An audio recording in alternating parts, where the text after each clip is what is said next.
Do you think that 20 years ago, one could have imagined that there would be a virtual space used to learn new things? Or that you could study the career of your dreams from here without having to travel? The arrival of the new millennium has put us in a different world. A world where knowledge has a privileged position. But knowledge doesn't come out of nowhere. It is necessary to create conditions for it to bloom. And that is why in our country, a transformation has been put into motion to tune us into the challenges of this century. A transformation in which you and all of us are key players. The education transformation process in our country began with the Constitution of '91, the General Education Law of '94, and the 30th Law of 1992, called Educational Revolution, an idea that has turned into actions, a new way of thinking about planning and carrying out education.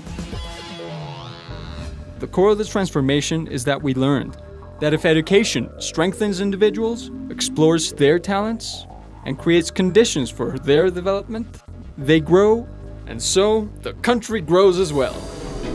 However, for this revolution to really have the expected impact, it had to be connected to the Colombian reality, to the needs of the different ethnic groups, to the various regions in the country, to people of all ages, with a clear understanding that we are a part of a global process that changes from day to day. You are probably asking yourself, what are the basic actions of this revolution? Let's look at them. First, education is for everyone and for life. Second, education is for innovation and competitiveness.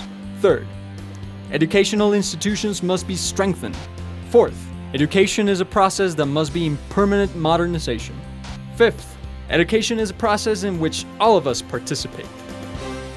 Let's talk about the first one, lifelong learning for all. An education devised for and designed so everyone can have access to it. For those with resources and those without. For those starting life and for those who have lived for many years. For those far away or nearby, an educational institution. For those who want to be a baker or who want to be a philosopher. These are great ideas. This is a way of including everyone in education, especially the disadvantaged. The educational revolution comprehends that education starts from birth, that what occurs in the first 5 years of life counts, that once elementary education is completed, only a small step has been taken. You have to go further, start high school, continue a university degree, and obtain one of several postgraduate degrees, because the real transformation has to do with open opportunities for all. This means that when one stage is finished, new stages start. And to have access to them, economic, geographical, and social barriers must be eliminated. That is why, since the educational policy for infancy started, 678,429 minors under 5 received comprehensive health care. Between 2002 and 2010, the gross coverage in middle and basic education rose from 90.6% to 105%. In higher education between 2002 and 2009, the coverage increased from 24.5% to 35.5%. The master's students went from 6,776 in 2002 to 18,250 in 2009, and the PhDs went from 350 to 1,281.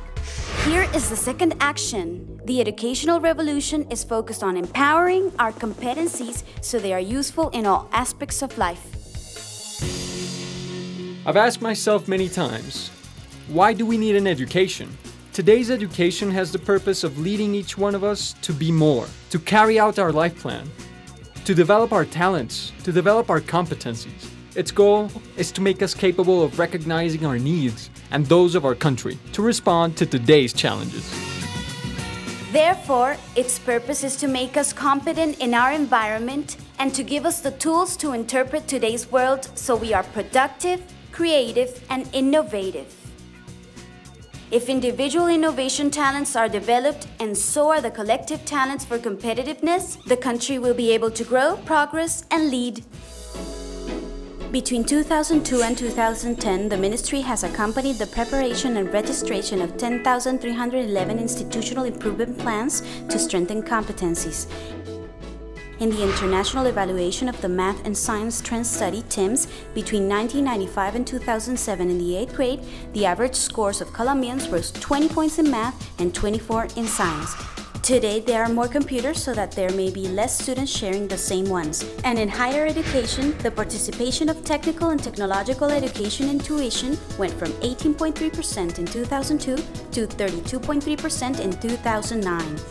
The educational revolution bets on the empowering of the educational institutions. This is possible when teachers prepare themselves, when there's investment in infrastructure, when a project for new technologies is completed at a school, when collective standards are set or opportunities for school governments are opened.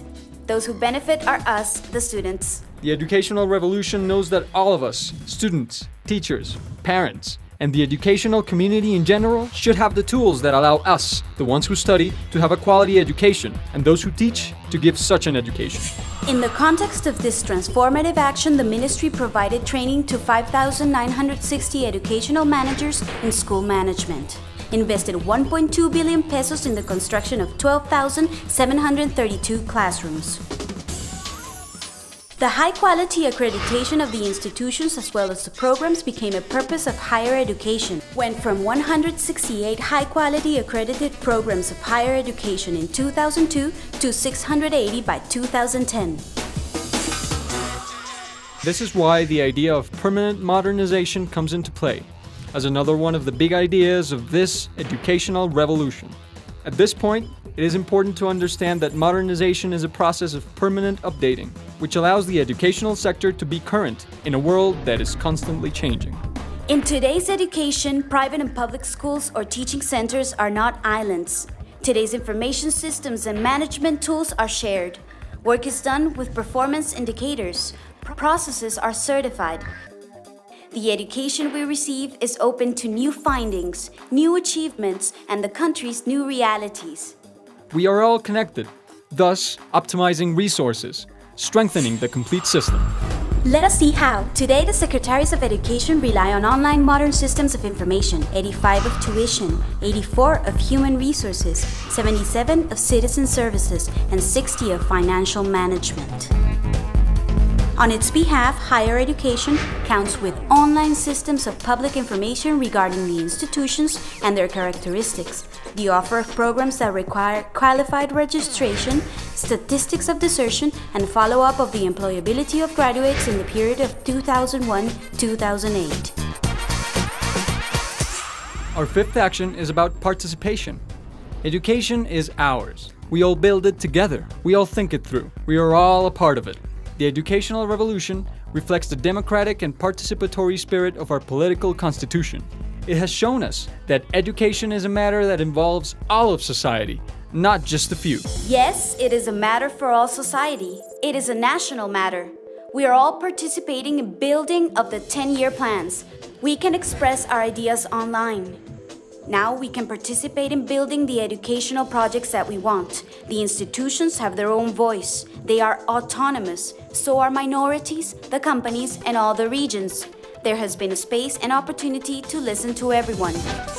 This transformative action is the reason why the Ministry of Education occupies the third spot of the National Transparency Index. The scenarios for participation have been plenty. 24,438 Colombian citizens have participated in the structuring of the educational 10-year plan for 2006-2016. 591 departmental and municipal forums have taken place, as well as 8 national basic education quality ones. 223 post-forum workshops, counting with the presence of 21,000 educators and students, have occurred, and more than 1,050 significant experiences have been presented. In terms of higher education, academic and administrative encounters have taken place to discuss quality, pertinence, science, technology, and internationalization.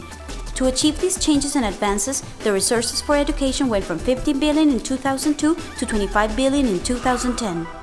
These 5 big actions that are transforming the country's education are the heart and soul of the educational revolution. It is a process that, as the saying goes, is here to stay. Now the challenge is to help it grow, to incorporate it into our pushing spirits so that it is useful in successfully taking on crises of our times. It is a fact. History will record this revolution as one of the great steps that we are taking to build a peaceful country where our dreams are possible. A truly democratic country, inclusive and equal, that is educating itself to successfully face the new millennium's challenges.